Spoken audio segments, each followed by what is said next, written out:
la kwezwe what inspired that name?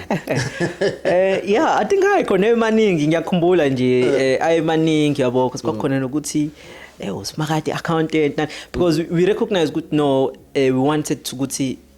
sisiza abantu yabo we wanted to ukuthi sisiza abantu even when we used because we used to meet with my partner naye sasebenza noma khona la ngisatohoza but every like Sunday yabo we used to meet sihlanganela nje la elokhuzani just to share yabo because and then we had amagama I think leli lokuphila kwezilaqhamuka nayo nangithele like because asifuna nje ukuthi kube umtholo wempilo wemali abantu besizakalo yabo especially those guys abaphansi because akekho banakile yabo so we had that vision in mind ukuthi nje sifuna nje ukuthi siza abantu because we saw how ama accounting firm because besebenza kona bengabafunda abantu abancane bona hey lo muntu ngimoshela isikhathi yabo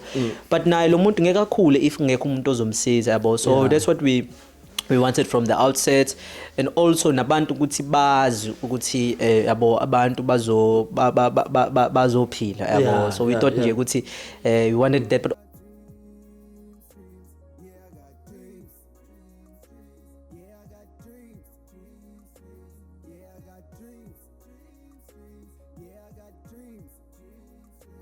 sanibonani babukele emakhaya sengiphinde ngabuya futhi with another episode of Now Popile hleli nolumkilo wakazinyanga ke njengenjwayele yabo nganani niyazi ukuthi siqala lapha yabo subscribe hlaleleni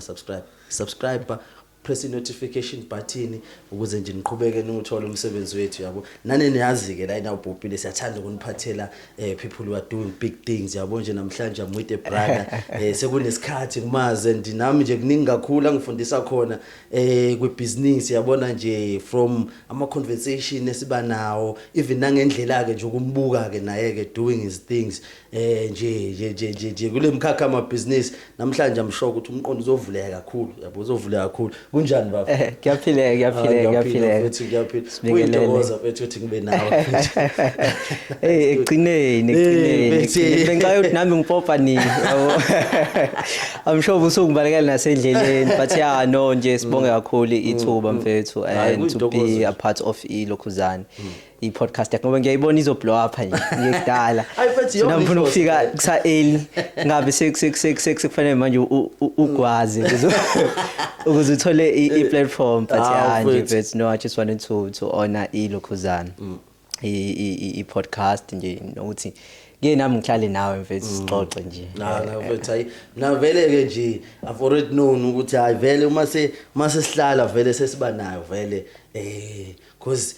phela i-podcast especially le Now Popile iwona lama conversation that you find us yabona having noma nje sihlangana in passing so kuyiwona kahlahle ukuthi nje we are recording them manje for abanye abantu nabo to also experience land and also learn because it is entertainers besifundisa at the same time yabo so manje ke nje uma sizoqala eqaleni because before size singene emsebenzini wakho nayo yonke into oyenzayo abantu nje ngiyathanda baqale baziwena nje yabo untando nje so nje umuntu ongathi uyaqala namhlanje ukubona ungasichaza njengobani kuyena yeah ngingathi mhlambe untando umfana nje oyikhulele eNanda ngizalelwe khona ngiyengibezwa abasuke bekuphelezele yabasho ukuthi inkaba yabo mhlampile emakhaya thizeni ngokuhlala bala eThekwini mina eyami inkaba nje ikhona la eThekwini ngakhulela eNanda yeah ngihlale khona nje even though bengihlale endaweni ehlukene mhlawumbe indawo ezu4 ekhuleni kwami yabo but ngikhulele nje khona eNanda but ke sengaba nomuzi nje la eMena Gardens okay uyapusha mfethu uyapusha phela iNanda yazi uthi iNanda mfethu iNanda idume ngakho konke iNanda idume ngokubi idume ngokuhle iNanda nje incova indaba yasina yabo it's surprising ukuthi umuntu uhlangana nabantu aba different from the same place and abanye abantu bathi beyirite off kodwa futhi manje liningi netalent eliphuma khona la so yeah no njobusho nje it's a very big place I think nje into eshayo yabo iNanda inkulu and ayinawo ama section yabo inkulu nje because iqala la as from usuka lapha ka Besta kuNanda New Town izizi yofika le ngakongcolosi nangakondwetho yabo so uyacabanga ukuthi how big the place is hence why even ama crime stats because of inkulu and Yeah. yabo inokungahleleki phela ngoba manje ilaphayani kusele ngaphansi kwindaweni ngisangaphansi kwamakhosi yabo kunzima nokuthi abantu bekwazi ukuqala kahle ihlukaniseke kahle yabo yonke indawo vele kuthiwa hayi isenanda yabo so yeah so manje wona bekunjani ke nje ukukhulela khona ke nje Nanda yeah ngisho mfethu ukuthi it's a best of both worlds yabo it's a best of both worlds yabo cause ngikhulele nje endaweni samncane bengikhulela kwenye indawo kuthiwa iseNanda Newtown okay yabo besihlala khona nje Newtown A Newtown A yeah sahlule kusakhulela khona yabo nginesimo sokuthi ke imbango nani ngeke ngibalule emndeni nani yabo then move sabuyela khona kagogo futhi nakhona kuse Newtown A as well yabo so we had to move from there sisikhona sahlala khona and then obviously ngiyacela ukuthi nomzali la masebona ukuthi hayi usenawo amandla akafuni phela ekhaya wagcina naye siqashe somewhere nakhona kuseNanda but kuthiwa iseNanda Clip and then ke gcineni ke wagcina naye sethola ke indawo yakhe khona lapha eNanda kuthiwa ise-Africa khona so kungisizile nalokho as well because yabo ngiye ngaba nabangani abaningi yawucabanga ukuthi ngakhabangani ngala yabo ngakhabangani ngale get exposed also to different types yabo abantu abahlukene yabo even now lezi indawo engikhuluma ngazo yabo nenhlala kahle yakhona yabantu bakhona ayifani yabo kwenye indawo yabo it's more advanced yabo abantu bakhona imizi mihle yabo inhlala kahle inqala sizinto kwenye indawo yabo uyakwazi ukubona ukuthi khona abantu abakhe imizi yodaka yabo into bukade ungayazi yabo khona imjondolo khona inanani so you get to get exposed yabo also kuyakusiza as well nokuthi yabo wazi nabantu so ngikhuleke nje lapho kulezo indawo mfethu yeah ngicabanga njenga wonke umfana nje khona isigaba sokuhlupha yabo ngoba vele sizofika nalapho so khona isigaba sokuthi umuntu ayiphathe kahle yabo so manje ke ekhaya ke manje ke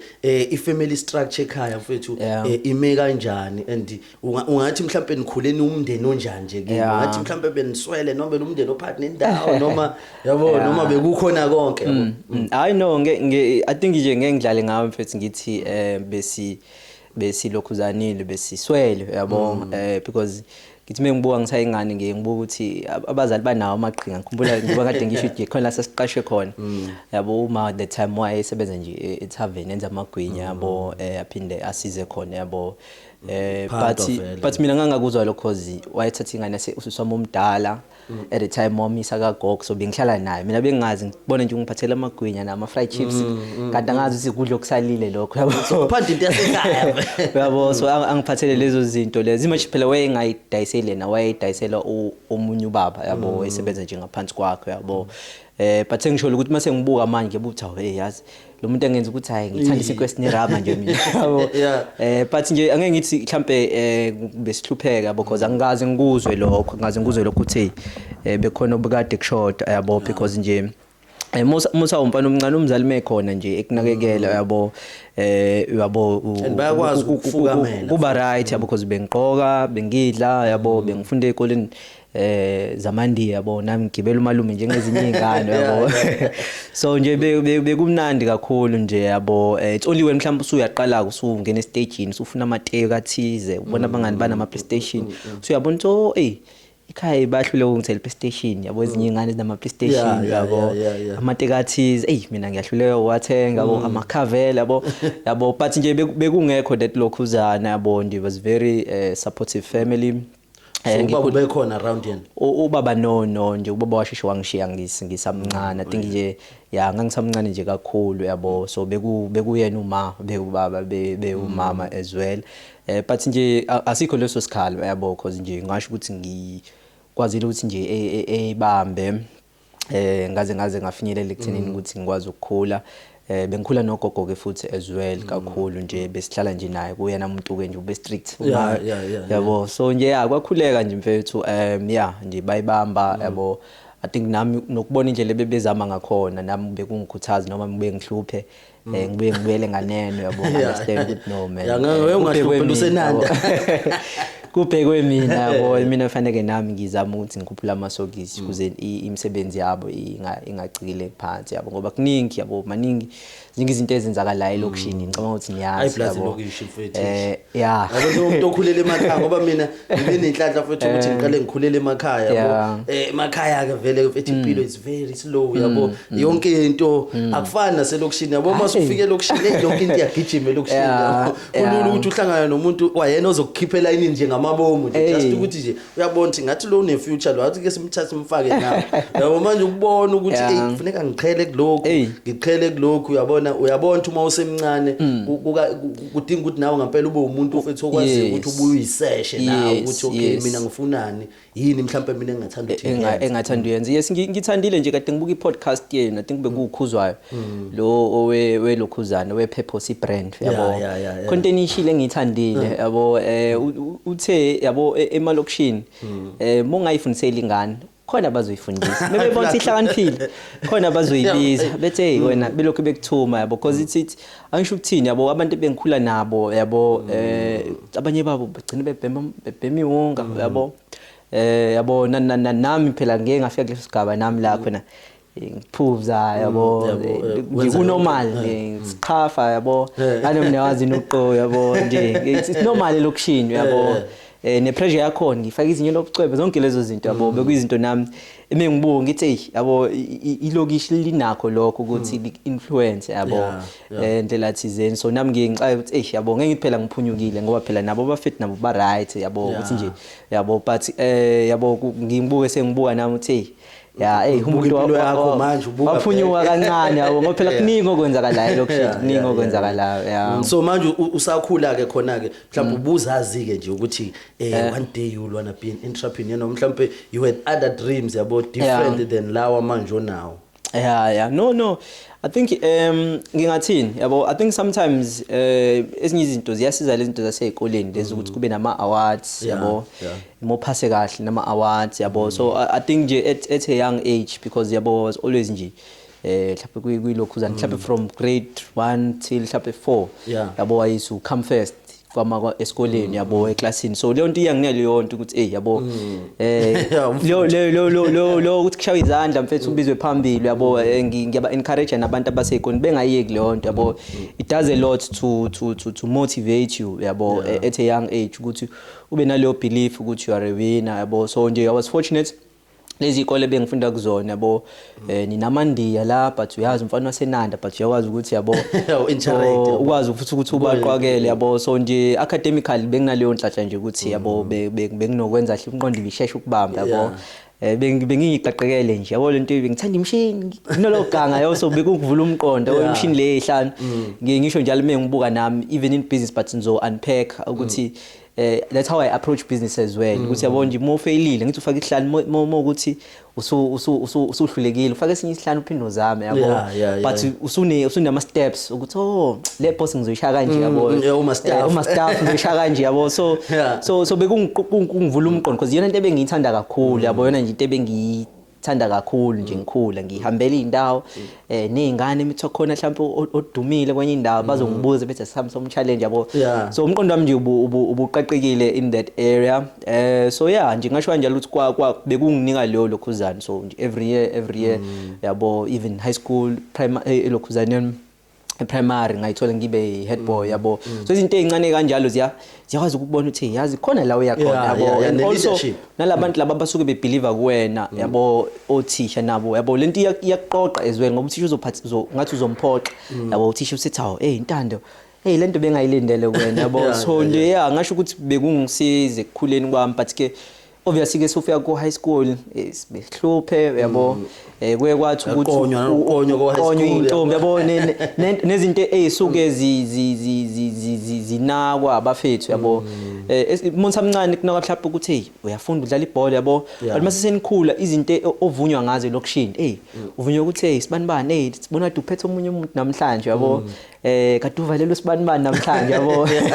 yabo lo izinto enivunywa ngazi ziyashintsha ugqoka itekeli lihle kanje ushayile cover yabo so yabona ukuthi i-energy yethu ugcine manje nawe uyabona kuze ngivunywe angebe ngivume ngesikole ibhola ngebe ngivume ngebhola yabo bazongivuma yabo izinto yabo so ngathi nami ukudivetheka kancane yabo ngayithola nami sengimunce into that space yabo nami sengifuna ukuswenka yabo nami sengifuna yabo ukulokhuzana ukuthi namhlanje ngiphethe uba ngoba phela yona into elokhuzanini yabo so yeah ngasho kanjalo ukuthi deeper but ngenhlanhla kwanothisha nje yabo angisho njalo mhlawumbe ngiyabakhuthaza nabalaleli ukuthi yabo nje othisha sometimes when uthetha uthisha usuke engakufuni yabo but mhlawumbe khona into esuke ebona so kwanothisha ebona ukuthi i-homework angiyenzi yabo but ngiyaphasa but i-homework angiyenzi yabo benginama activity angiparticipate ngihlale ngihamba nabangani yabo so wabiza umzali umzali wangithethisa ethi yazi nyothi wena ukuthi ona baba uthi yabo ethetha yabo yazi ngisebenza kanzima yabo unethi ufana lo thisha mina ngikhe ecaleni lo thisha uzothi no ufana une potential yabo even namanje lo thisha nje ngimbonge every year ngiye esikoleni bekunama awards nje always volunteer to go there just to come and share yabo noma ngakafiki la sengithi mhlambe sengifike khona but just to share that story yabo nabanye yabo so lo thisha lo wabiza umzali mhlawumbe yabo ngazi mhlawumbe ngiqhamuke ekhaya ngaze because exa ukuthi lo muntu lo ikephi inkinga yakhe yabo so wathi yena uzovolunteer uzonginika imali kukhona iprogram azongifaka kuyona yabo and then ke impilo yami yashintsha lapho ke mfethu nje sengisho lo in my high school years because bese sengidisekile yabo so manje varsity ke manje ke varsity ke nakhona ngoba phela angani you went to UKZN yabona kwa eThekwini so varsity ke how was the experience ke varsity angani ufika uzokwenzani iaccounting vele accounting yes so yile inspire ke to even do ke manje iaccounting because abantu they hated numbers when growing up yabo no I think one of the things is accounting bengiphasa kahle esikoleni yabo nje I think ka matric I think ngaphuma no 94% yabo and I remembered kwaba ne program esasi attended Deloitte ikole nje eyiningi I came number 2 kuyona yabo and I think aba no 100 about 2 ka matric nje 100% so it was one of those subjects ebengiyenza kalule natural yabo bengithanda also as well nezitori bengizizwa yabo I think izitori bengizizwa mhlawumbe mengiswe ngivashela umalumba yabo mekhulunywe ekhaya hey ubaba wakho wayengaveyithandi accounting wayifundisa yona yabo because wayothisha naye esaphila yabo esho nathi wayifuna yabo so nalokho nje bekuthi nami one day nami ngiyafuna ukuthi yabo nami ngifane naye and also as well I come from a family where lisethi la kababa umkhulu was a rich person yabo was very rich benezitolo nje yabo nje ngiyiza izitori zakhona yabo ubenezitolo enezitolo nje nama beer halls as well yabo so nje izinto zakhe nje at the time enethenda le feeding scheme yacabanga leza ikhasi kuye no supplier inanda nje yabo ikoleni yabo but something what maybe shona washona umkhulu nobaba kanye yabo within a week yabo so manje wangakhona umuntu orane ama business kwagcina kudliwa izinto yabo nani abantu bese besothi mhlawumbe wayithoyile kanjani yabo so mengibuka mina ngibuka ukuthi nokuthi nje accounting yayingekho nama systems ayengekho in the business yabo ngoba phela umuntu bashona bothi akekho umuntu ongathi uzokwazi ukuqhubeka nalo yabo so for me as well also that's what I wanted to ensure ukuthi even now when I'm in business yabo I'm able to create ilokhuzana to help abanye osoma business ukuthi nabo bekwazi ukuthi be create ama business bengafani nomkhulu yabo kuthiwa hey umuntu unezinto zakhe yabo because azikho izinto awekho ama systems azikho izinto ezikhona ezingenza ukuthi yabo even a podcast noma kuthiwa usekho kufanele ikwazi ukuqhubeka yabo ngoba phela akusiyo ilumkile podcast but it's now opopile yabo so I think bekuyilokho ke nje so ngagcina nami ngena kuyona ke umkhakha lo we accounting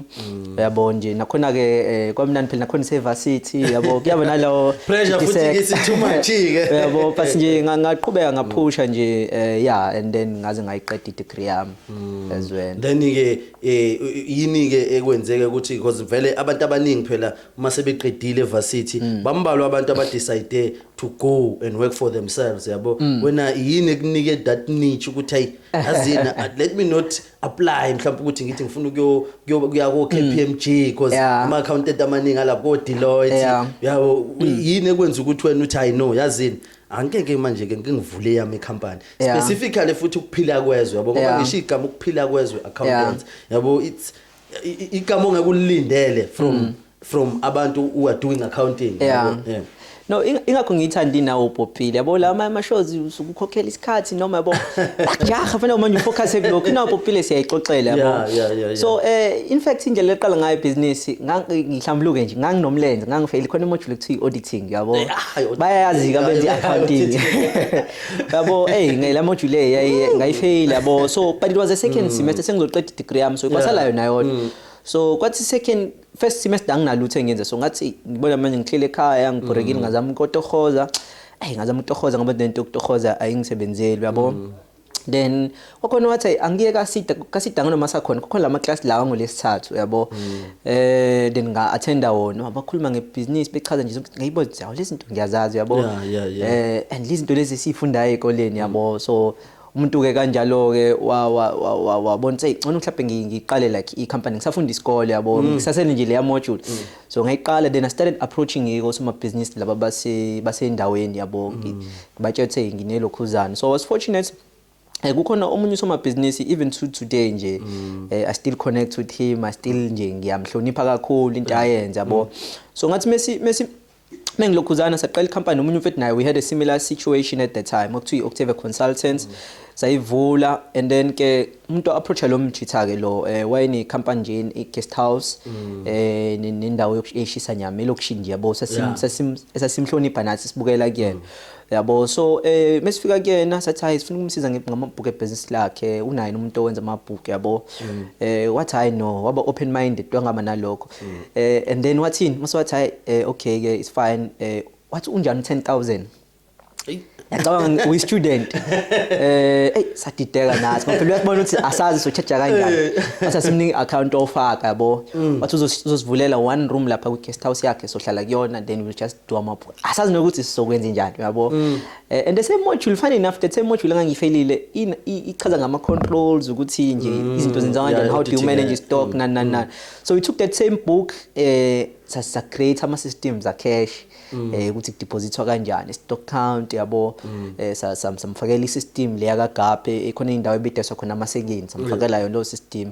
yabo waba happy nje wabona izinto ema findings wathola ukuthi imali yalahleka stock siyantshontshwa kanjani waba happy athe yazi by the way ngine branch eGoli yabo afaka umunye 10,000 uyacabanga mfethu wena uqhamuka nje usane idea yabo so then nje ngiyibonga ukuthi kwabe inhlanhla nje kwabe inhlanhla lento yenzeka yabo then uyacabanga first time student usuyafly uyeGoli yabo uyacabanga yabo so khona la so it's a young age yabo at the time nje ngangisane ngaqeda ne degree yami so umuntu wakwazi nokuthi ke afly nakhona sayenza kahle leyo lokhuzana and then wathi ngoba manje lezi zinto lezi seni recommended lezi zinto zidinga ukuthi every week izi check yabo and then ke umuntu ke we ended up negotiating so every week umuntu uyafika yabo sifike so check nje stock senze stock count si check ukuthi imali elahlekile imali stock esilahlekile yabo then baqala abantu bangantshontsho kwaba naleyo system nemali depositwayo yabo obviously miss add stock is ne information yama expense miss add miss reconcile ama sales ne information ye income then we started producing ama management accounts yabo misihlala naye simreportela so that sokhuphula invoice yabo then we started kanjalo we added ama client things sama nama client awu 3 at the time umunye umama nawe namangcwabo nama branch because we abantu abanama branch because manje mo umphathi wena uzohamba uyocheck ukuthi abantu benze kuba ngathi manje ubathembi but thina uyadubula ngathi sihambe thina siyokucheckela yabo started even employing some people as well to go and get the information yabo and then ke saqala kanjalo then come isikhathi khona ke come year end fanele be prepare ama financial ngiphela thina siyithe lento like a consulting company yenze accounting ne tax ne advisor yabo only to find ukuthi come year end asikwazi ukuprepare ama financials because asiwona ama accountant yabo asikwazi ukusign off angakabi qualified yabo so ngaxoxa ukuthi esikunazazi beyikhulume lento ukuthi okwazi ukupractice so lento besenza ibe illegal in a way yabo so because of ukuthi umuntu bese basiza labantu yabo ngiyabona impact nje yabo njengoba ngisho omunye bekade ehlala kubo but kulesikhathi nje sincane ngifikele kusona yabo wakwazi ukushada wakwazi ukuthenga umuzi yabo through ama advices yabo nomunye nje icompany ibikade ngathi ishona phansi yabo yakwazi icompany yavuka yabo nje ngabona ukuthi lento umuntu ama advice awenzayo yabo so bisikhona nje leyo market yabo and then ke umuntu abona ukuthi yipi indlela engakuthola ngayo le certificate quick yabo and then ke ngadiscover lapho ukuthi khona no business accountant in practice ngadiscover lapho ukuthi khona no professional accountant rather than just going through le route oyishoyo yakhe because I knew ukuthi this is what I wanted to do yabo this was especially ngithe ngichaza indaba yamkhulu ukuthi umkhulu ama business akashona washona aphela kanjalo so I wanted to help also nabanye soma business ukuthi beqale lezo zinto of which ke that's where I met my business partner so ngathola ke enye company ngayo kusebenza kuyona for the 3 months yabo nakhona ngisho ukuthi esikoleni abakuprepare yabo ama articles imali ngathi iyabancane yabo ngalindela conga bengikwazi ukinvoice mhlawumbe 18000 yabo through that other business yabo ngikhela abantu mhlawumbe ngisale no 13 sekuthiwa la fanele ngizohola 3.5 uyabona ukuthi so ngangekho prepared for that at the time especially phela sengiqedile ne degree yami yabona sekhaya phela njengoba ngichazile nesimo sami sokuthi ngikhule kanjani yabo kunalo expectation so I wasn't prepared at the time and bengenza ne honors yabo so ngithi ngenza honors yami kuze kuzoshesha ngibe ngenza ama articles khona ngibe qualified so that I can do this thing now in a legit manner yabo so kwabe leyo ndaba ke mfethu and then ke ngasebenza khona 3 months nakhona ngasebenza nje because I was like ngakwazi ukuthi in the time ngikwazi nje ukuthi ngisuggest izinto in that company yabo sasebenza nje kahle ngathi ngifika nje baba happy nabaphathi bangise egoli futhi as well kanti ngizohamba no business partner wami so ngamchazela ukuthi naye besenzani yabo at the time mina besasebenza and he was really good yabo ngoba even asegoli babemenzisa umsebenzi yabo wase office yabo so ngamchazela ukuthi senzani bengisebenza kanjani besenza kanjani yabo wayibona wa understand and then ke ngabona ukuthi ngeke neholo lincane because kwaba ngathi inhlahla noma ibhadi ngabona payslip because babe ngithi izokhupha iholo lami ngabona ipayslip yomuntu wayesini ngabona ukuthi ngeke angivele ngifocus kwi honors yami so ngavele ngayibelele esikoleni ke full time ngazenzela i-honors kuze manje ngilokhuzana but still nakhona kwakhona ongibizayo ke futhi again ukuthi bazocela ngibasize even nayo leyo company icela ngibasize beshow staff benza ama projects yabo so kanjalo then come isikhathi sokuthi ngithole ama articles yabo because bengenza nesima ngingawathola ama articles kanti mbethu kuzoba nenhlanhla ukuthi I think nakhona lokho ngizokusho nje ukuthi indlela oyiphatha ngayo yabo kubantu when ngathi when umuntu mfethu abantu ababoni yabo so what my business partner enkonzweni yakhe kwakhona umuntu ethi ufuna i-business plan yabo ufuna ukwenzela i-business plan elokho ngihlupha yabo elokho ngihlupha kanti mina vele ngangenze nephepha i-research paper ukuba usoma business discover ukuthi usoma business abaningi abancane akekho basizayo yabo ama accountant afuna nama client lawa amakhulu yabo akekho usiza lawa amancane but ngiyadiscover ukuthi company ine tax number may register I'm sure you register ama company meaning ukuthi nje ine tax number fanele submit ama return all 3 uba usubmitela leyo ma company yabo so ngicabanga ukuthi isikwa kuyicebo lokuthi sihlangane so ngamtshela mfethu ukuthi yazi mfethu umsebenzi angutholi yabo and uyazi mfethu isifiso sami ukuthi kanje yabo washo naye usequalified what I know asilokhuzana nalo business plan asiyenzanga savele nje saqala kanjalo icompany yabo qala icompany nje nami labo kade ngimambe khona ngalokhuzana sayiqala kanjalo then covid yashaya covid yabo but ke nje sakwazi ukuthi ke si build from there yabo and icompany nje yakwazi ukukhula the today qasha abantu about 9 yabo it's growing yabo so nje so leli gama lithi ukuphila kwezwe what inspired that name I think khona emaningi ngiyakhumbula nje ayemaningi yabo kwakhona nokuthi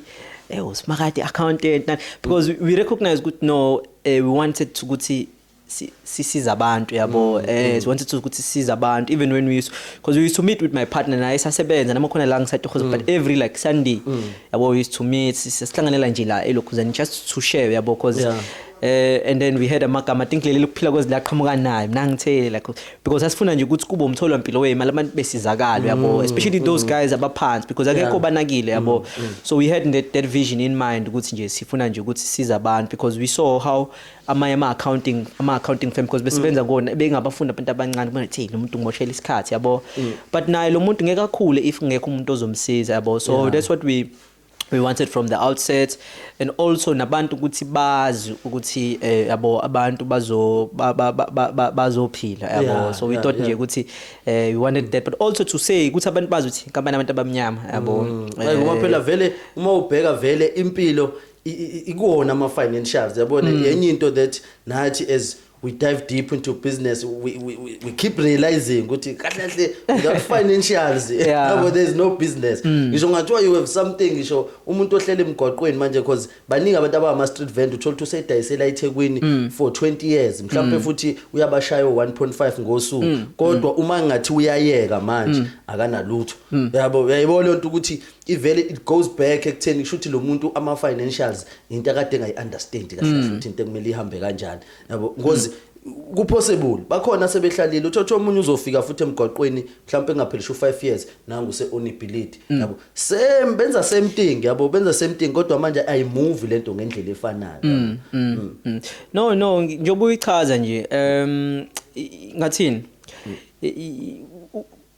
mina unfortunate siyabona nje njengoba ngingenza umsebenzi wa accounting khona izinto oyibona ngathi zinhle but mothi uyabuka imali ayikho yabo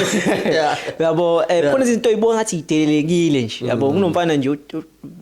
yabo ngeEnglish igama lakhe yabo, but udayisa like into ngathi uyibudelekile inhloko. He's making so much money yabo. Hey, he's making so much money the owner ngithi yabo, but sengisho ukuthi yonke into wena ungayibuka inhle ngokwenyama but ama financials azokuvezela yabo, because ama financials akhuluma indaba nawo ngokwawo yabo. So ngicabanga ukuthi nje njoba uchaza nje ukuthi kubalekile even nabo labo soma business, because egcineni njoba nawo uhluleka ukuthenga imoto cash uthi company ayithenga kanjani imoto cash yabo, uzona uzolokhu uphila ukuthenga icrap imoto ezamasekeni yabo. Kanti manje if one you can prove to the bank ukuthi no imali yami iyangena every month yabo, ibank they can easily give you finance ngoba imoto kusayeyabo mohlulwa khokho bazodla imoto yabo yabo. They can easily give you finance, but they want to prove ukuthi you can afford yabo. Ikhona imali engenayo ama installment mengena azokwazi ukuthenga bounce yabo. So izinto ezikanjalo, I think that's why what we do yabo, and that's why people always like come to us because sikwazi ukubabonisa ngezinto ezincane njengalezo ukuthi awukho imali yakho uyifake nje ebank uyideposit nje imali yakho, awukuhola salary yabo every month nje ukubamba isalary yabo.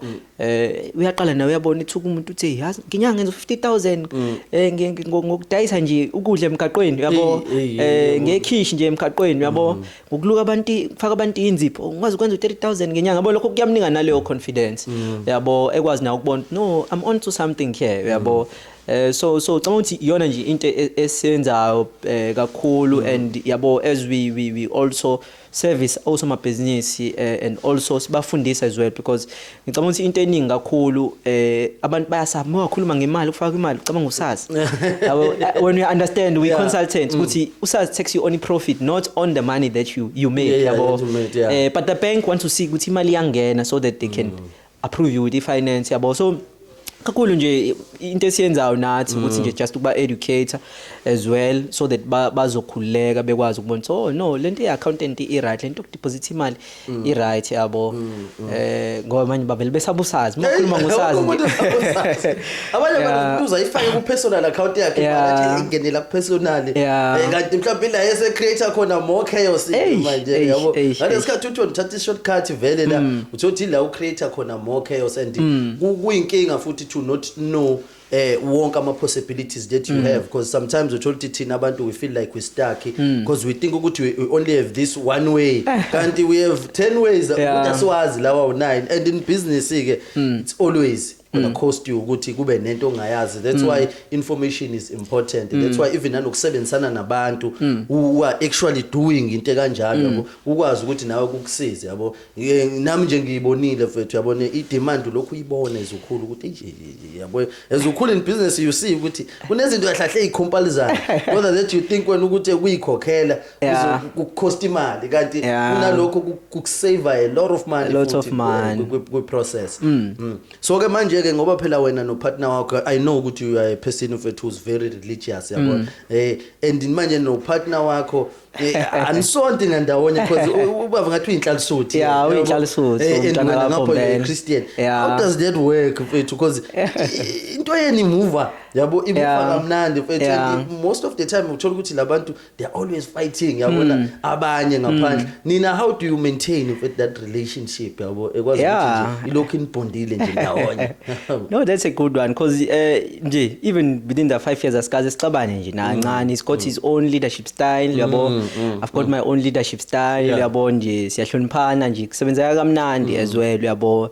I think nje kakhulu into ebalekile ngiyangithandela lokhuzana le khona le video eke ya trend nje think kwake ya Pastor Zondo yini ethi awube khona okukhona iba nentambo phela esinyeni yabo thandaza thwala yabo so I think nje also yabo into yakho moyiphila yabo into yakho moyiphila uyenze sisi ungaxamalazi yona yabo uyiphila lento kusho nomuntu kulula ukuthi umuntu ayihloniphi into yakhe mokuthi uthi uyikholwa ngempela yabo lento othi uyayenza uyayimela yabo so I think nalokho nje ukuthi naye umuntu nje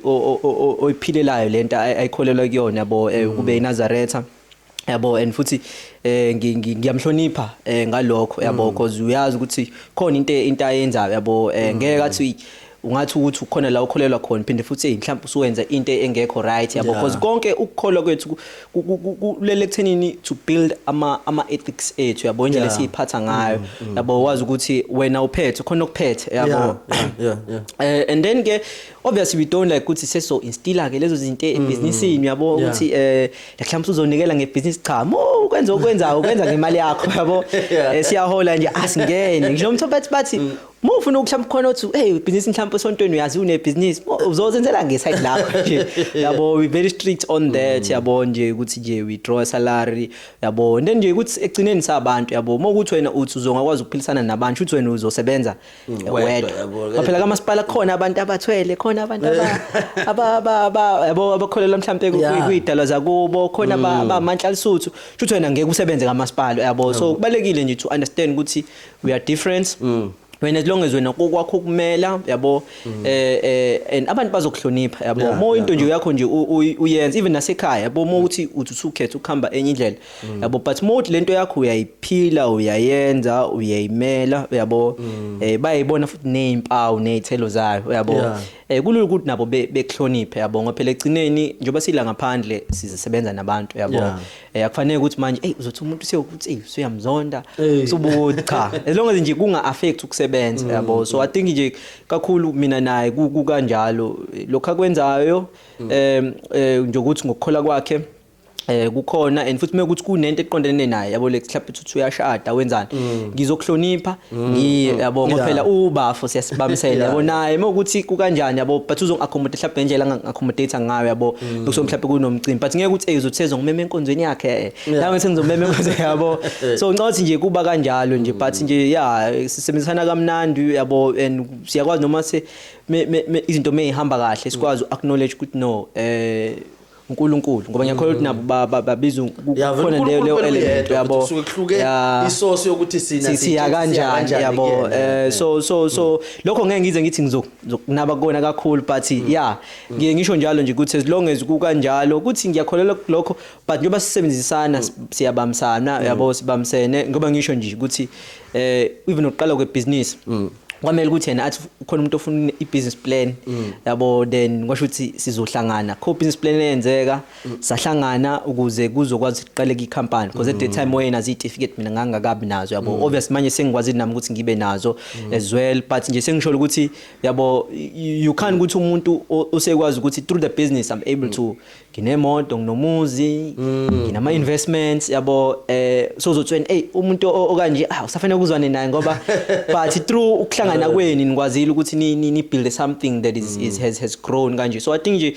nabo abantu ngokukholwa kwabo kubalekile ukuthi besebenzisa ubuhlakani as well yabo abantu nje bakhona wena mshumayeza umuntu ngempilo yakho Yeah. impilo yakhe ifakazi ukuthi yabo ungabe ngathi manje kwakho kungcono kanjani akube kubonakale ngezenzo zakho nendlela oyiphatha ngayo yabo but umhloniphe futhi omunye umuntu ezweni hayi ngoba phela uyabona nje ngaphandle mfethu baninga kakhulu abantu othola ukuthi ngabe sebenza izinto ezinkulu ngempela uma bengakwazi ukuthi babe nale mindset yabo uthola abantu bavinjwa izinto ezincane mfethu to work yabo omunye uthi noma nama isekutholile naye akade engenakho abona ukuthi hey angeke imali ize kumina ngedwa yabo baninga abantu abangakwazi ukushare yabo kanti manje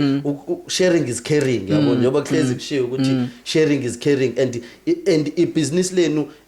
ikuphila kwezwe li offerisha ama services abroad kakhulu yabona because unawe nje uma ungake mhlawumbe ukubale nanawo ama services nje sewonke ukuthi ikuphi kanjani yabona then sithi mhlawumbe to dive deep ukona yabona yeah no kuphila kwezwe is quite broad in the service offering but kakhulu into esitargetile sitargete kakhulu osomabhizinisi abancane nama NPOs yabo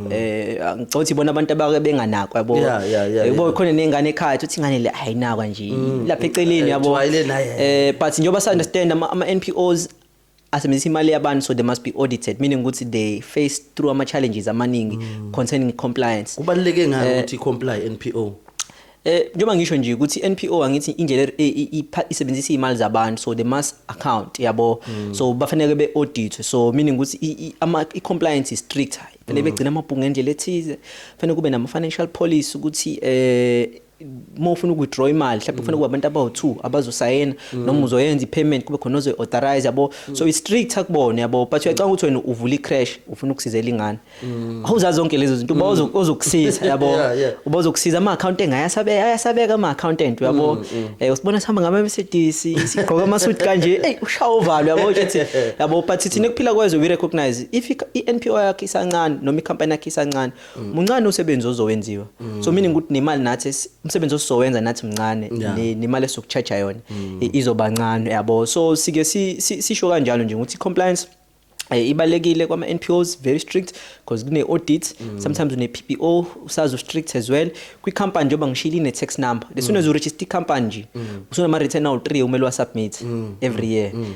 one within 6 months another one within 6 months must kube annual income tax ukuthi isebenzile yabo so but uya kubani ngoba wena ufuna when uyidayisela nje mhlawumbe ama chips or ufuna ukuzenzela mhlawumbe usho uthele ithombe njoba nenza yabo bathi ayo register company but manje usuyithola manje sifuna ku wazi into zakasazi yabo so thina siza kulabo bantu sithi no company yakhe incane mawutheka asebenze thina singakufanele lama return no 3 nje ukho imali encane sikuneze ne tax clearance yabo because vela angeke kube khona umsebenzi otheni esizowenza yabo and then ke ngibele kumbuzo wakho kokubuza ama services eso offerisha ngihlukanise kawu3 yabo khona usane idea ofuna uqala ibusiness yabo akazi ukuthi uzenze njani so siyamsiza register company mhlambe uyafuna mhlambe ukuthi leli cebo lami nginalo mhlambe ngithi kuluhluza kahle ngilibone kahle yabo ngithandile kwi podcast nina khuluma ukuthi benamabhuku enibhala khona amaphupho yabo nathi siyakusiza ukuthi do a business plan for yourself ubone ukuthi okay this business where do I want it to be yabo and then ke mhlawumbe lo business plan ufuna funding yabo ufuna ukungena mhlawumbe kuma incubators nani yabo siyakwazi ukuthi sikusize ngalokho and then ke as soon as usuyaqala usuyasebenza mhlambe usuqasha umuntu siyakusiza ukuthi sikwenzele ama payslip yabo uqasha abantu obviously ufuna ukwazi into zo HR ama leave ukuthi abantu banama leave amangakanani ama sick leave amangakanani yabo nesiyakwazi ukuthi sikusize sithi hayi unga stress thina sokusiza sikwenzele ama payslip every month sikwenzele ama RP5 yabo icompany siyaqala siyasebenza yabo ufanele ku register VAT bathi abantu ngebesebenza ngawo nginayo iVAT yabo siyakusiza nawe into nekanjalo month to month sikwenzela ama financials ama reports month to month ubone ukuthi icompany isebenza kanjani yabo and then ke senza ama financials at the end of the year yabo so icompany masisebenza siyayisiza ngalezo zinto lezi engibalulile yabo and then icompany mhlawumbe ifuna ukukhula mhlawumbe ithenga amanye ama business yabo siyakwazi usisize into nekanjalo where we work with other companies as well senza ama valuation yabo for you to ukuthi ukwazi uexpanda mhlawumbe ama business proposal ama finance proposal yabo siyakwazi uswasize nangezinto ezikanjalo as well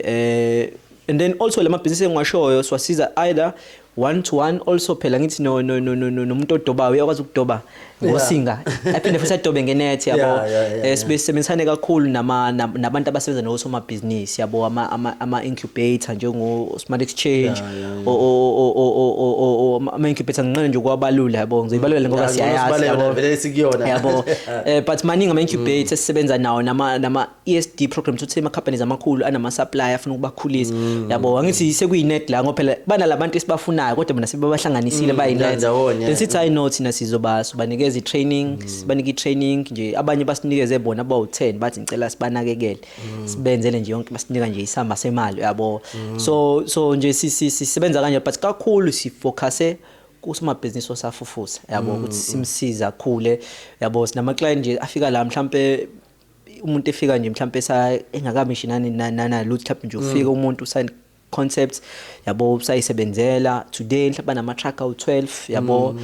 abanye banama security over 100 yabo befike nje yabo so umuntu siyawazi umsiza noma ekhula yabo icompany noma isinkulu siyakwazi sisize as well hence why even nendlela esiprice ngayo mhlawumbe ukubona yabo sike price nje ukuthi omncane asicwasi nomkhulu kakhulu naye siyamsiza yabo but phela futhi ngibe inceke kuphela yabo fanele ngithathe ishumi ngisho njalo ukuthi mawusu usuwenza kakhulu yabo neshumi zakho ziyakhuphuka angithi ngoba phela umuntu ngisho njalo ngithi umuntu angafika abonge ngo100 ngithi umuntu uyakhanyisa nje mhlawumbe umuntu uye kumuntu obonayo ungasho 100 rand lapha yana yabo kodwa mone system ukuthi umuntu mase kodwa umuntu ukhuluma into kwena wathi uzothola ithenda le1,000,000 yabo wena ubuno 100 rand yabo uthi hayi yabo but fanele ube creative nawo mosomabhizinisi uthi umuntu mayisekhula phela nawe fanele uqelele ukuthi nawe uyakwazi ukubenefit lokukhula kwakhe yabo so hence why ama prizes ethu akanjalo but sisiza nje wonke umuntu omncane omkhulu inkampani enkulu njengoba sisho siyayisiza nayo main abantu abancane yabo nosomabhizinisi abancane ifuna ukubasiza but inhloso kakhulu ukutakula usomabhizinisi omncane ukuze akwazi nayo ukuthi abe compliant ekwazi nayo ukuthi ethenge imizi nje inqwaba bebefika umuntu ufike ngenayo imoto simsiza thola imoto ngenamuzi thola umuzi bebengena ama truck bethola ama truck yabo because uyaqala nawe uyayibona lento ne benefits of having i-accountant ayi ngoba phela osomabhizinisi abancane vele bayi future masokhuluma nje iqiniso ama companies nama companies aseyirichile vele ceiling yabo uthola ukuthi nanento abayi-offerishayo it's not what it's gonna be popping mhlawumbe kwi future yabo kanti osomabhizinisi abancane bona vele coming up with new ideas and most of the time yibo ngampela u can't move yabo because umunye uthothi akanayo ngisho umuntu okumele abukele kuyena ukuthi okay icompany kanje thothi uyena oqalayo ukuthi nje aventure into that space so ukuthi kube nabantu ngampela who are willing mfethu to assist and ngiyengibona ngendlela eniba trainer ngayo abantu ukuthi kancane bayafika yabona akukhona ukuthi nje uzothi sokwenzela nje amabhuku kuphela then uzobona na ukuthi wenzani niphinde futhi niba train ekutheni how to understand ke lamabhuku yabo and lokho I do believe ukuthi it's playing a huge role yabo and ingakho nabantu begcina ngampela benga mind to pay because wonke umuntu phela inqole ehambayo futhi uyathanda na ukuthi lokho ihambe ngeke uzofuna ukuthi ime yabo so ke wena ke nje mfethu what's your take on leadership yabo ngoba umuntu vele mfethu une space yabo singakhuluma even nangayi religion mfethu because you are a religious person so ngeke uzuhlukana ne spirituality so what's your take lapho kuyona it's a very very very very important one yabo ngiyithi it's one of the key drivers to success yabo umuntu no 8 hours you only have 8 hours in a day no matter how good a designer you can be you can only do 8 hours so meaning if you charge 250 per hour you can only make 8 hours you can only make 2000 yabo but leadership meaning ukuthi let's say for instance ufuna mhlawumbe ukhola 100,000 uhola 100,000 fanele wenze 5,000 a day yabo it means ukuthi every hour nje spend the hour fanele wenze profits ka 625 rand per hour how practical is that but more nabantu abawu5 wena kwakho nje mhlawumbe uzobanika umsebenzi ka 1,000 every day mhlawumbe umholela mhlawumbe u10,000 a month yabo bawu5 noma bawu10 labantu yabo wena kwakho kuba leader nje ubasize ba whole 10,000 a month wena bangenza umsebenzi ka 1,000 a day meaning ngosuku ba whole 500 rand wena uzoba umsebenzi ka 1,000 and ubasize ukuthi lo msebenzi ka 1,000 lead them monitor them manage them so if bonke abantu bawu10 bekwazi ukuthi bekwenzele u500 rand extra which is now 5,000 a day. Yeah. I don't know in the sense. Yeah, which one is it more makes practical? sense. You Yeah. making 625 rand per hour, or you having about 10 that you can lead in the short by happy, bazokwenzela 1,000, bahol 500, usale no 500 each. I don't know in the sense. Yeah, no, it makes sense. So leadership is very ngithi mina izinto ezenza ukuthi ube nemali emhlabeni zu2. Ama assets whenever you ngisho njalo futhi as well yabo as people who's as person who's religious isibusiso ngithi isibusiso kuthiwa siyanda yabo so isibusiso mase sesanda kakhulu yabo umuntu mhlawumbe lethe uthwele o wenzani yabo o mhlawumbe uyasonta wenzani isibusiso mase sesanda you can always hire someone. But if you're not a good leader, lo bantu uzohluleka ukubaphatha yabo. If isibusiso sanda you can always add a track yabo. So for you ukuthi ubusiseke is the amount of people you can lead and the amount of assets you can have. Yabo izona izinto nje ezenza ukuthi i-success as soon as ubambe leyo nto at a young age it becomes easy for you. Yabo hence why nathi nje in our office we've got a pretty large team yabo. Whenever nje sibona umsebenzi usumningi sibusiso sesiyanda yabo it's easy for us to hire as long as we can have a system to ensure ukuthi umsebenzi uzohlala ukhona. And now umuntu productive within the office yabo na ngithi usuke efuna umsebenzi nathi siyakwazi umnika opportunity yabo but also nathi uyakwazi ukuthi asisize sinqake leso sibusiso as well. So ngisho njalo nje those are the two key drivers that I focus on nje to become successful in anything yabo especially kwimali izona izinto ezenza imali xa uma sebeba u20 futhi ngosuku wenza 10,000 yabona mase beba u50 that's why abantu abakoma JSE uBidvest umuntu uleader basebenza ba 130,000 ishumi nje ukuthi sishumi kulabasebenzi every day imali abayenzayo that's 130,000 a day. That's why beholo 80 million noma uyayenza sense yabanga noma uyayenza sense noma uyayenza sense makes sense. So leadership is very important. It's very important nje as soon as ubambe yona ukasho njalo uJohn Maxwell uthi everything rises and fall in leadership. Ngoba phela ayinakiwe uyabona asithathe nje umuntu owenza ispaza shop yabo umuntu owenza ispaza shop and I know people abanama spaza shop sothi kada sirana ispaza shop sakhe kodwa usaba ngisho ukuthi angakashiya umuntu nje ilanga elilodwa yabo and I understand ukuthi yini yena engaboni ukuthi mhlawumbe mangathiwa sekukhona umunye umuntu la sengingamsiza na mhlawumbe to go and build ispaza kwenye indawo yabo uma ukuthi nala uyakwazi ukuthi ashiye umuntu and wonke umuntu uzitshela ukuthi umuntu uzofike right yabo abantu ama leaders nje futhi isikhathi samanje amaningi wonke afuna ukuthi umuntu afike right akafuni ukuthi kuthiwe umuntu usafika kusanezinto ekusamela afundiswe zona izinto ekumele atrainwe kuzona yabo ufuna ufika nje nika nje na i-computer la kuthiwa yenza lokho ukuyenzeka noma kwenzeki don't care. And leyo nto ilimaza wena yabo as a leader kunokuthi kuthiwe ilimaza mhlambe yena loyo muntu ngoba phela kubalekile ngempela to have ama systems yabo and ama systems yiwo futhi la uthola ukuthi kukhulu kwa create yabo so wena how do you set goals because ngiyakholelwa ekutheni vele wona lawo ama systems aqhamuka from having ama goals kuqala yabo no nje kuyasho ukuthi sike hlale yabo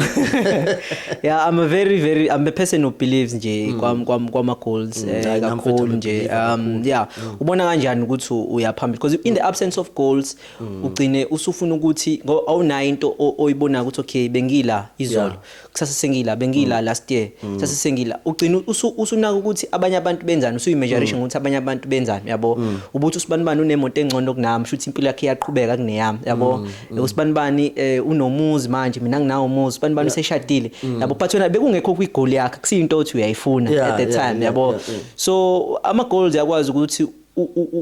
ufocus on working on yourself yabo ukuthi last year bengukuthi yabo bengukuthi this year mhlawumbe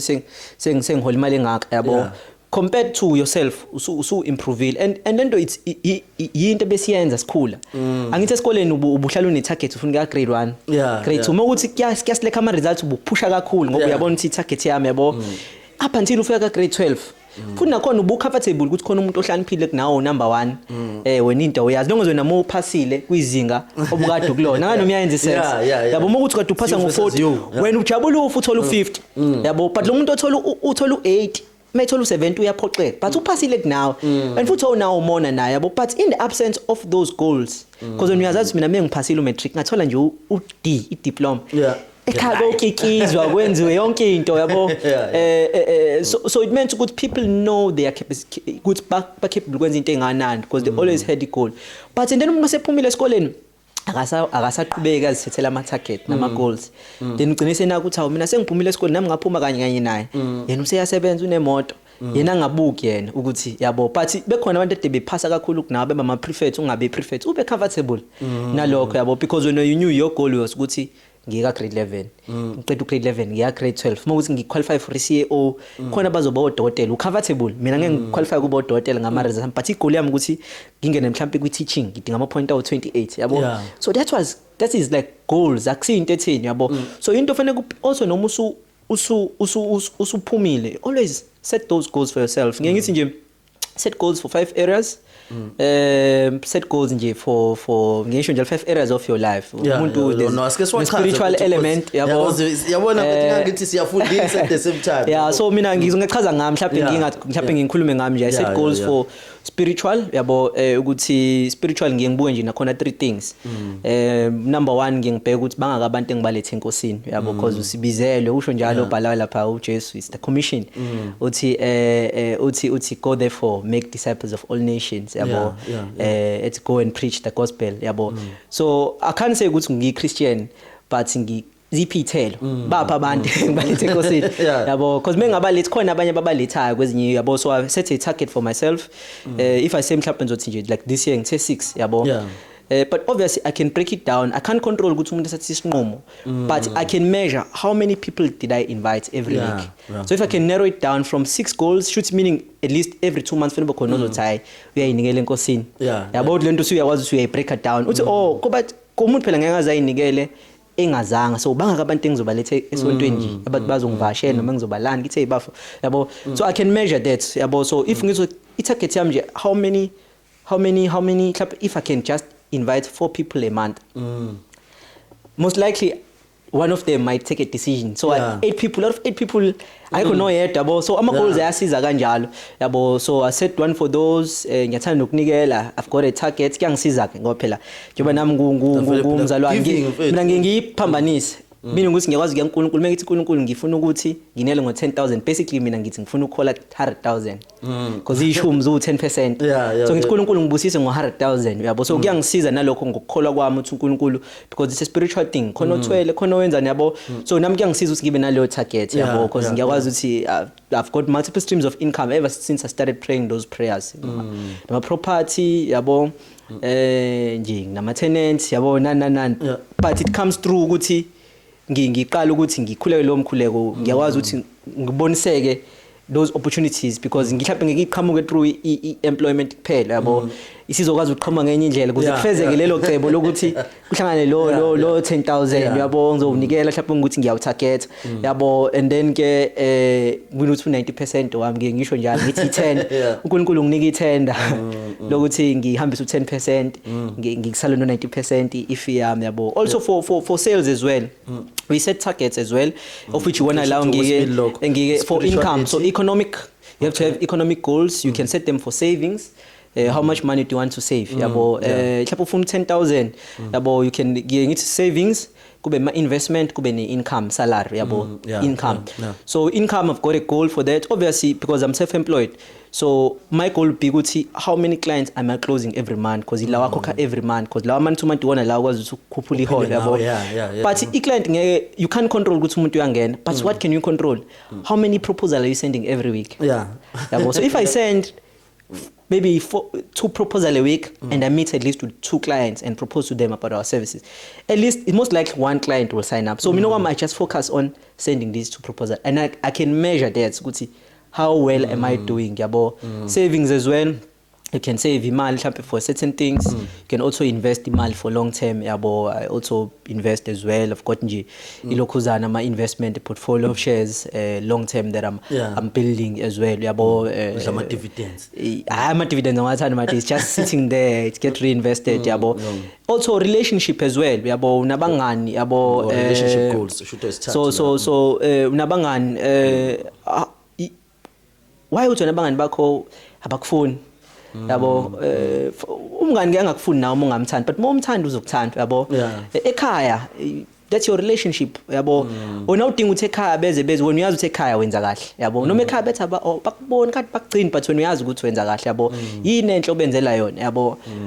your friends yabo so I've got nje goals for that from time to time I've got nje like 10 group of people that I spend time yabo bengifuna nokushaya ukulobola this year ngilobolile yabo I had that goal as well yabo so it's a goal yabo ngeke uzenzakalele ngeke qatha ke nje emoyeni so but if you got a target you know okay to do that mhlawumbe I need to meet usibanibani yabo ozongi advise kuze ngazi imali mhlawumbe kufanele ngibe nayo ukuthi ngiyovela yabo it's a goal yabo and then ke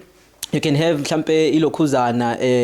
health goals ukuthi udla kanjani yabo uyajoga so generally I jog like 2 times a week ngingcono kunomuntu ongagijima at all yabo so those goals yabo obviously mengenza lokho it guarantees ukuthi I'll be in good health yabo mhlawumbe ushintsha ukudla yabo whatever that you can do yabo and then you can have goals here for things that you want to do like you want to do travel yabo so every year that's what I do nje ngithi mengiyongena ebhandini khona umuntu ongena ebhandini la sengikhuluma besela back 21 days uyongena nje ngoba kuthiwa enkonzweni akushiwo mina mengiya ngisuke ngiye nginaleyo list ngithi uNkulunkulu nakho ngokufunayo yabo I pray for it then for some reason every year without fail zonke lezi zinto ziyenzeka yabo so that's what helps me yabo nje kakhulu and ngiyangenza ukuthi ngibe assured nginganaki ukuthi abanye abantu benzani yabo ngithi mengicheck into is it within my goal into ebengithe ngifuna ukuyenza yabo so nginganaki ukuthi usibanibani usethenge lokho usibanibani usegqoka lokho usibanibani usenza ukuthi yabo but ngitheni mina was it within my goals yabo so kuyasiza as well ukuthi ukwazi ukuthi unake wena unake nento othi ufuna ukuyenza yabona nje kwamina sengifunde ukuningi sengibonile ukuthi nami ama goals ami ngathi awaphelele sengiyabona namuntu engathi kusakhona la ngithi ukuqinisa khona ngoba phela siyafunda but at the same time yabona kukhona ukuthi nje we just having a conversation yabona manje khona umuntu mhlawumbe ongathi ubukile lapha sothi naye lento ibi foreign yabona manje izomsiza from ukuthi okay abone ukuthi angayidivide kanje because phela izona izinto vele lezi zakhe impilo so ke uma sevele sekhona ama goals because phela asike sithi nje sekukhona ngasenzeki izinto ekanjalo uthola ukuthi zizokuledela into depression into anxiety wena mhlawumbe kuke kwenzeka ukuthi uyithole ukuleso space and uyizikhiphe kanjani ke kusona mhlawumbe yabona ngilapho that's where your spirituality plays a part yabo ngisho njalo even with my because it's something that I also drive nabo bazalwane I remember one time they had like big home sales because they I'll take the economic one I'll drive it quick company I'll take the spiritual one I'll drive it labazalwane mhlawumbe ngiyabalead yabo so that now they can do it because if you can all do it meaning ukuthi kuzo expand if you can all yabo so into esizayo for those things you must number one njengoba ngisho ngichaze nelokhuzana like ngiba encourage kanje ngithi spiritual yabo ngahle bazongixolela abale ngisho ukuthi ama views awasibone wena uphila kukhona iparable lapha incwadi kaMark 4 uthi uJesu there was a seed parable of a sower that sower sowed seed same seed on the rocky ground kwangenzeka lutho same seed on the wayside bayigqoba endleleni yabo basiqhumana bayigqoba endleleni same seed yawa on the thorny ground yathi ukuthi inkinga zomhlaba la isuffocate yabo same seed yawa on good soil ya reap 30-fold 60-fold 100-fold so uyabona ukuthi inkinga ibingekho with the seed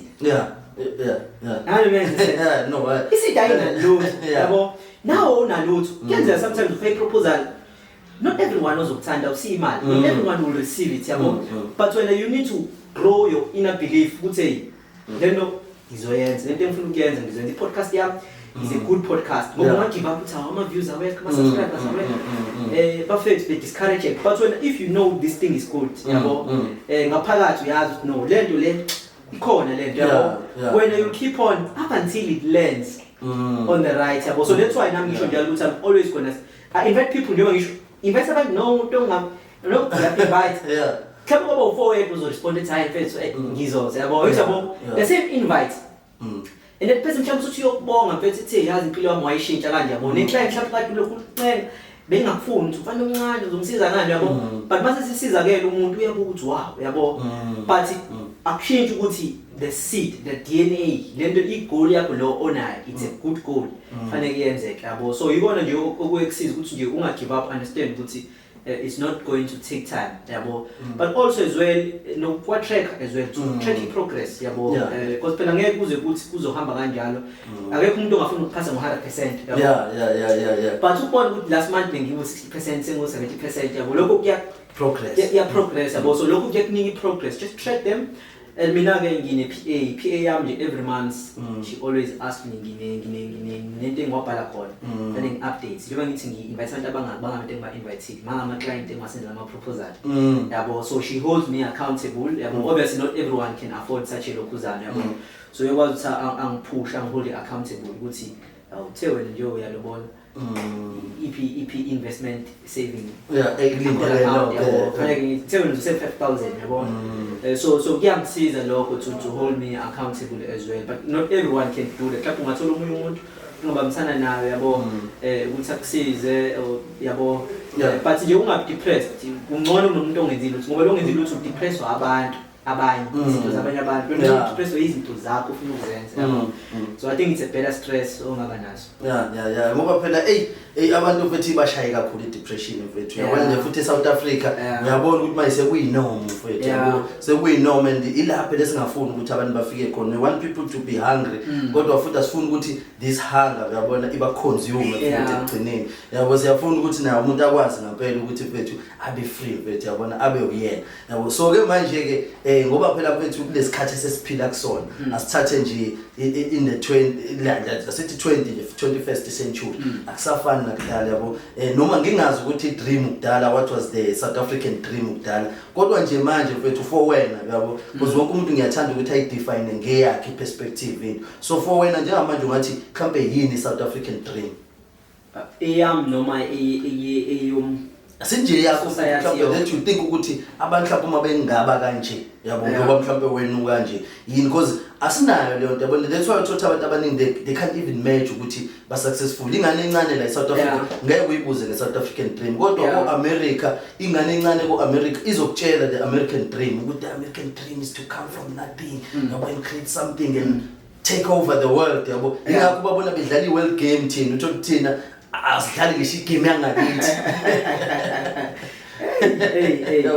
yeah no I think umbuzo ukuthi olokhuzana I think nje njoba nami ngikiyekele ngiyacabanga ukuthi ngathi yini yabo but yeah ngiyithi mina umuntu nomuntu khona bethi into agudi kuyona yabo I think nje mhlambe if singashintsha i-system yethu mhlambe efunda yabo ethi kuba broad also nabazali nabo bekhuleke yabo as well yabo ngingasho kanjalo nje siqale lapho because khona umuntu mfethu uthothi i-nickname yakhe Two Spanel yabo Two Spanel yabo yazi Two Spanel yabo ngoba sonke khona into esinayo mfethu ngekho ngenalutho lo muntu bekuthiwa nokade ngigebisa amakhanda enjinini lokufika yonke nizohlehla ngiyithanda that's why mina yabo mhlawumbe my values are based on like Christian uthi uNkulunkulu wakha umuntu ukuthi abumfanekiso wakhe masethi be fruitful multiply have dominion and subdue yabo ngiasise kanjalo akasho ukuthi khona uzoba udokotela sibona lapho late sekulate semelele yabo ukuthi khona uzoba i-accountant sibona late yabo but wathi umkhathe mark uzoba nalawo ma elements yabo so as soon as ukwazi identify umuntu ukuthi what are they fruitful in njengoba umuntu usipalela lo muntu ukuthi ufruitful sibiza negama lakho usifiso wakangqo asisimbiza ngospanel yaziwa nje ukuthi aspanel uyihla play shaya inqolo igijime ngeinqolo mesidlala inqolo yabo inqolo lezi zisishalela amaplanks amasondo uyishaya inqolo zisimbiza ngomray yabo should be fruitful in that thing yabo to shift our education model yabo angisho ukuthi wrong nele khona ikhoni i-right yabo isebenzela labo kodwa labo abakhona identify ukuthi umuntu gifted kephi yabo uyakwazi ukucula then ke simfaka mhlawumbe kuleyo nto le yakhethe leyo nto ekanjalo azoyenza mhlawumbe ukuthi uzofunda mhlawumbe in the school of music yabo even no NSFAS ngeke uwaste yabenza ama degree angapheli unqanibuyele ekhaya yabo we can even put those resources ezwe kahle if you can identify sik embrace yabo sibaqhakambise yabo labo bantu and yeah and also as well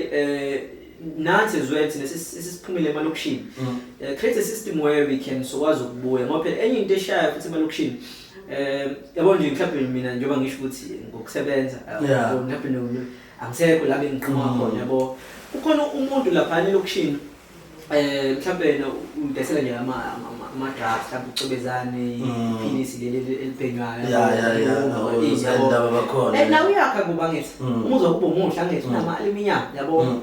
uyayishaya nezingane hamba nemoto right yabo mhlawumbe khona lo ufundile usakhona usahleli la endaweni ngibona into yesikole ukuthi ngathi ithatha kude lento yalo yabo so nama role models yabo nathi ngokuthi singafuni nathi ukuthi sibe there yabo even if it means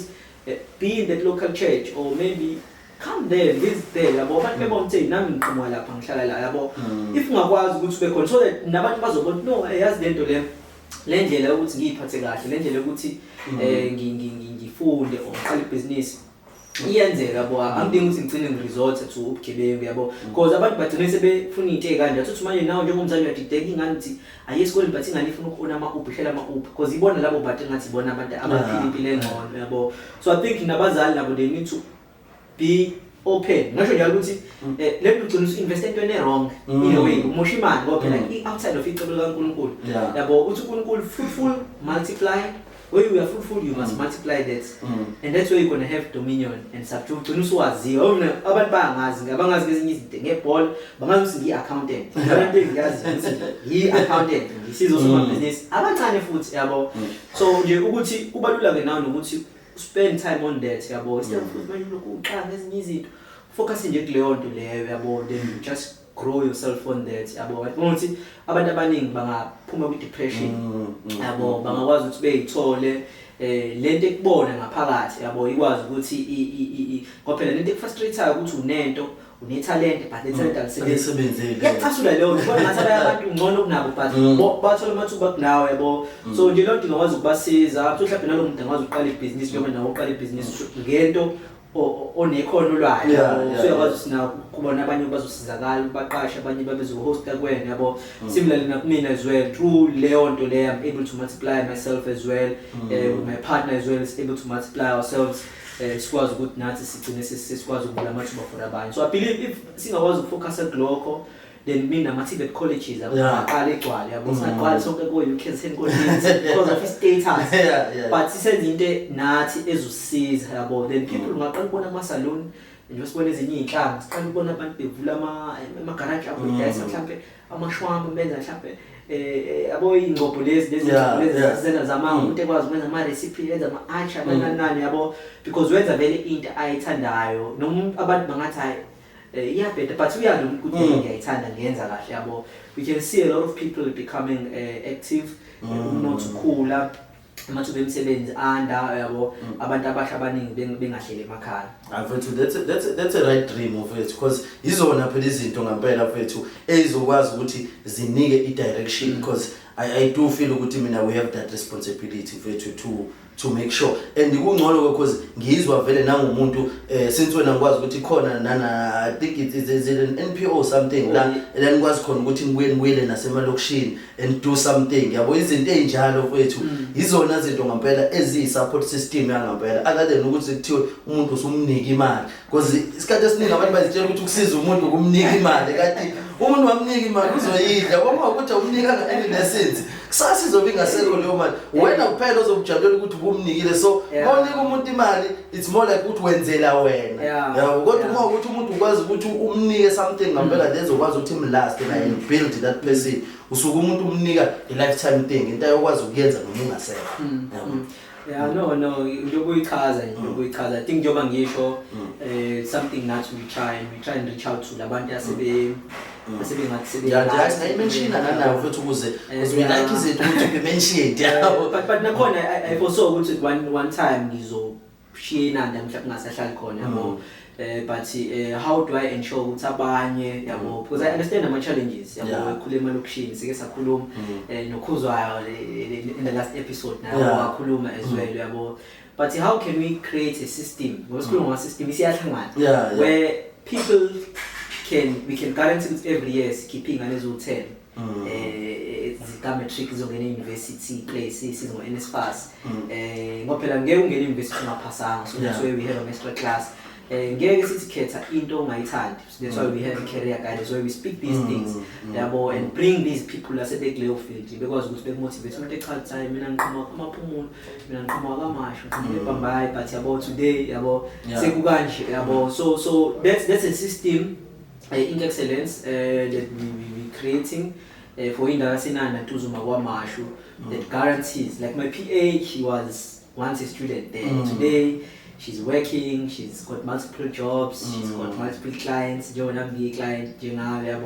there's a few more through the program. So the program but it's more mainly a system to ensure because you can't change the world, but you can change Laukon. Yeah. A small community Laukon. I can't give people money, but I can know if komuntu yithutha yabo because nalo muntu lo kade efunda la uyabuya azobe yithutha sizovolunteer ngithi ukubonile into emsizile wabona ukuthi namhlanje yabo so we can change the community nje kanjalo siqala nje yabo, so that's the the NPO what it's about yabo, but angifuna ukuphela kakhulu yabo ngifuna nje sixoxe no ayibethu nje ngiyabonga nje mina kakhulu mfethu for ukuthi yabo ukwazi ngempela ukuthi yabo ufike la yabo and speak about this thing. So ke manje umuntu ke mhlambe would like to follow you nane company mhlambe angakufollowisha kuphi nje masikabanika ama socials ama website ngiyayithanda leyo show yabo social media akusinga ngifuna kuyona ngifaka leyo display mhlawumbe bazofica ngipostile na but ngiyatholakala nje mina personally mhlawumbe siqale ngecompany yabo uphila kwezwe accountants sikhona ku Facebook uphila kwezwe accountants Instagram, Twitter, LinkedIn yabo nje bonke ama page wena active ngoba phela we've hired someone uzokwazi una leyo fruitfulness leyo gift ukuthi ayanyakazisa yabo. And then ke mina nguNtando Blessing Phewa, Ntando Phewa ngikhona ku Facebook ngikhona nakulokhuzana ku Instagram session Ntando Phewa uzongithola na ku Twitter na ku LinkedIn as well. You can just reach out to me yabo I'll be able to see lokhuzana, but kakhulu nje just reach out to through phila kwezwe because nesikhathi kufanele sisebenzise ngendlela right, but I'm open yabo, and then ngicabanga ukuthi nje khona nje le engayilokhuzana ungabe ngiyasho nesonto engikulona ungalisho mfethu but nabanye bazosuke belandele lushuni yabo gcine manje ngeke mfethu unawuphile mfethu everyday but noma ngifuna Sunday bangangithola ungalisho mfethu ungalisho as well mhlawumbe bafuna ukubona because njengoba ngisho impilo yami is based on those principles yabo. Nginga-advise nakhona ukuthi ngifuna ukubona advise ngibuyisele la ngilanda khona amandla yabo. Vele mfethu inhloso yabo, inhloso kahle kuyona na ubhubhilile because manje abantu abazobuka la asazi ukuthi umuntu uyobeyibuka ngasiphi isikhathi and omunye umuntu uthola ukuthi uzofila exactly ngalendlela ofila ngayo. Manje uma ukuthi wena umnika ngento ukuthi akezephi yabo angezi because njengoba dusho nawe awuzizolanda wonke umuntu, so asikho isidizothu umuntu sengathiwa offendwe no but phela sike sihloniphe phela imigomo yeshow yabo because ishow yabo wena uzoqala nami yabo ngathi namhlanje yabo, but ke isona nami sithwalo sami yabo ukuthi ubuka lezi zinto enginazo angeke ngigarante ngoba iglobe ngeke ikhanye ngokufana ngoba nesixhume yabo ku Black Point it is nami khona Black Point engixhume kuyona ngikhonza nje kubabuthemba Mahlaba no Dudu Mahlaba lapha ekhona Storm Christian Church. Khona ikuphi indawo sitholakala khona lapha ekhona branch awu2 khona eSembilo ku20 Merino Road. Yona ingena nje past 10 by past 12 sesiphumile. Ube khona enye ke umuntu sekuseni esemkhumbane ngaseChesterville. Yona ingena nje ngo8 iphuma nje ngo past 10 nakhona bese sesiqedile, but nje ikona nami la yabo nje isikhathi esiningi spenda khona mengeke ebusinessini yabo ngisuke ngikhona because manje ikhona nami la khona engikwezela khona awukwazi ukuthola khona impilo. So nje ngicabanga ukuthi lokho nje but ngiyabonga nje kakhulu ngokuthi ube khona la yabo, and nawe mbukeli uma ukuthi usala siyabonga nje kakhulu for ukuthi uqhubeke nawe ubuke. So ke manje ke sesizovala ke nje kunomuntu mhlawumbe emakhaya ozizwa nje estuck naye ungazinana ukuthi mhlawumbe angaqalephi, yipi advice mhlawumbe ongamnika yona njengenza ukuthi na umqondo wakhe ube open akwazi naye to ukuthi aphokophele at least and do something. No umbuzo omuhle lo ngicela nje ukuqala nje aka subscribe mothi kunaye after idatha yamala nothi ne library ngabo aqale nje subscribe kuma platform manje ngabona uPoppy yabo njengoba ushilo angisho ukuthi mhlawumbe lokho ngikhulumile sizosiza abaningi but mhlawumbe khona ungakhulunywa yimina khona ungakhulunywa ukuzwana khona ungakhulunywa usamukele lo umbizile the other time yabo ungakwazi ukuthi a relate nakhona uthe yazi nami ngathi ngiyadembese ngoba nami bekwisimo sinjengesami yabo ngoba phela umuntu ubona usushuthile lapho vele ephepheni yabo ubona ngathi yabo mase usushare ukuthi awe nje ubuzile mhlawumbe ubenge nawo baba ukuthi uqhamuke nanda yabo nani uya understand ukuthi nami ngingakwenza yabo so ngithi nje into yokuqala nje ileyo expose yourself into ene right yabo njengoba ukuthetha idatha udownload ingoma entsha ngisho ukuthi ku wrong yabo but thatha idatha nje phela na ubheka ama platforms akanje angakwazi ukuthi akukhuthaze yabo as well and then also ke nokuyithemba ke ngaphakathi yabo ngoba ungayithembi ngaphakathi uzogcina ukuthi ufuna izinto ezingaphandle ukuthi abantu bekuncome ufuna ukuthi abantu ugqoke kahle yabo manje ugcina usungena ecollective ugqoka kahle ngoba ufuna ukuthi abantu bekuncome yabo mina nginte negama ngi-right ngiya-afford but angiyithandi ngoba ngaphakathi ngiyazazi ukuthi hayi ngi-right yabo sengingayithenga ngoba ngiyithanda yabo asikudinga ukuthi usuye eklabhini manje usufuna ukuqhumisa ngobantu yabo ngoba ngibona udinga into engaphandle ukuthi abantu ngaphandle bekuncome befakazele lento engaphakathi ngabona lento engaphakathi uyayikholelwa icwecwe ukuthi ibe strong yabo ukuze wena ngaphandle kube yona ezokulandela yabo imali kulandele nje yonke into right yabo so ngasho nje abantu beyithole bezazi ukuthi bawobani yabo beyimisele kulokho abasuke bezwe nabo ukuthi bayakwenza kangconywana yabo so ngicabanga ukuthi lokho nje kakhulu ongakusho and then kuzoba lula nesikole befuna ukufunda befunde beqala ibhizinisi sobe lokuqala ibhizinisi based on lento abayenza kangconywana khona ngaphakathi yabo ngoba akekho ngamphikisi ukuthi mina ibhola ngiyadlala bongakuphikisi lokho sekuthi nje upractice yabo akekho ngakuphikisi ukuthi ibhodo uyashaya yabo bakho nje ukuthi upractice mase uyahamba emgaqweni uvule nawe itafula yabo akekho ngakuphikisi yabo ngoba into olokuzanayo so ngathi ukuthi lapho kuba lula for you ukuthi ukwazi ukuthi ube active ukwazi ukuthi uphumelele ngoba manje ugcina usufuna nawe ubona umuntu nama Uber nawe ufuna kuba nama Uber masucomplicating ayiphumeleli ucomplicate ukuthi uyapheka yabo so nje ngokuthi ngayilokho nje umuntu ayinika isikhathi ukuthi I understand ukuthi yena ubani nayithandayo babuze nabanye ukuthi yini ngathi ngi-good kuyona yabo then kuzoba lula ukuthi enze noma yini yabo I know thank you so much for it thank you so much enjoy na ukuthi ibe nana sebe nje ukuthi hayi no babukeli ke nani nizwele siyabonga nje kakhulu yabona ukuthi mosabukile kuze kube la siyabonga na kuwena make sure ukuthi uya subscribe and ufollow iShutando kuona wonke ama social media platforms lawa ababalile and also nayo ukuphila kwezwe I'm sure ukuthi bakhona vele umuntu othola ukuthi uyabadinga ama accountants nabo ba available yabo vele they strictly focusing yabo kuona ama small companies ngeke uzusale ngaphandle ngoba uzothathwa ngokuthi I know you small yabo kungcono kakhulu ukusebenza nabantu imqondo wabo okhona nalapho so nje vele siphusha leyo movement yabo abantu make sure bathinte nawe ungasali because mele upliftane sonke mele sikhule sonke lumkile izinyanga I'm signing out thank you.